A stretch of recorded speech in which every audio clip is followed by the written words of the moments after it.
Now to Cornwall, where Chris has called from. Chris, what would you like to say?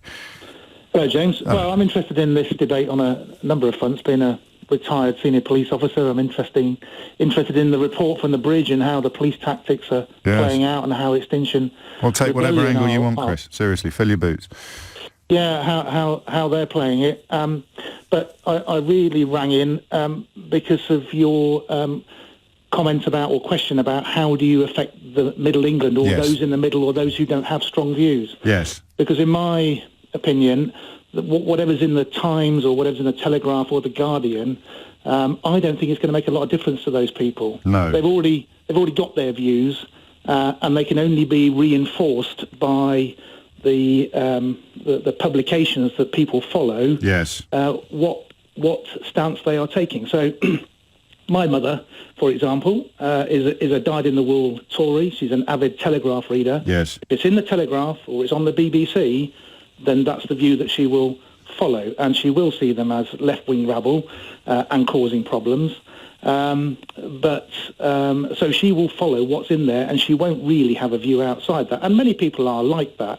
I think the only way that people are going to change their views is when it comes down to politics and elections and what their chosen party do. And the only real changes, I think, will happen if things are legislated for. Yeah. And I can say that from a long time in the police service, that joining in the 80s, during the Thatcher era, that the only real changes in policing came, despite all the urging to change approach, was through legislation. And I think we see that now with plastic bags.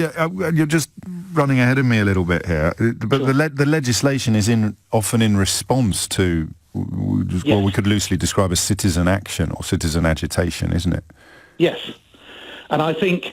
So what I guess what I'm saying, or trying to be polite, is I'm not sure at this point in the conversation where you stand on the Extinction Rebellion question, and by now I should be, although it's probably my fault. Okay, well, I'll go there then, although your original question was about how do you influence those who don't have strong views. Yes, but I was inviting calls from people in that category, so is that you? Well, so where do I stand? Yes. My politics are centre-left. Right. I voted to leave in the Brexit referendum. Okay. What a mistake. Oh, I would be, I suspect, one of many now, and I know people I know who voted out for a myriad of reasons, that we would like that second vote to have the opportunity to vote Remain. Now we see what we're facing. Yes. But I think it's really... So I'm with Extinction Rebellion. I think you've... As a retired police officer, for anyone just tuning in, that's quite interesting. Because it is a global issue. If I was in London now, my kids live in London, so I do visit. If I was in a traffic jam because of this, I would be chuntering and probably my language wouldn't be the cleanest. That's it, isn't it? But my feelings wouldn't change in terms of, I know why you're doing this, and good luck to you. And until you can tell them what else they should be doing, I find your positioning very, very hard to challenge.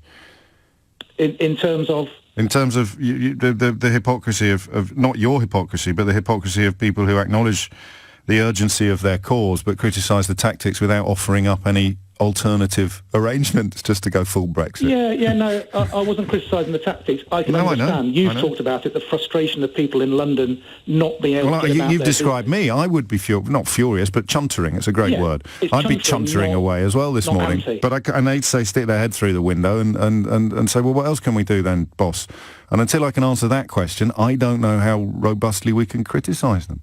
No, and I certainly wouldn't criticise. I think that, in terms of the police, I would not want to be the police commander in London trying to work this one out. No. And I'm sure there have been many clever heads together to work out how they're going to deal with this. Well, there'll have been meetings galore, as you know. I've just seen reports reportedly from one of them about the widespread agreements that any ambulances would be immediately allowed through the barricades. Whether or not the barricades are there by lunchtime is something we'll have to wait and see. Chris, thank you so much.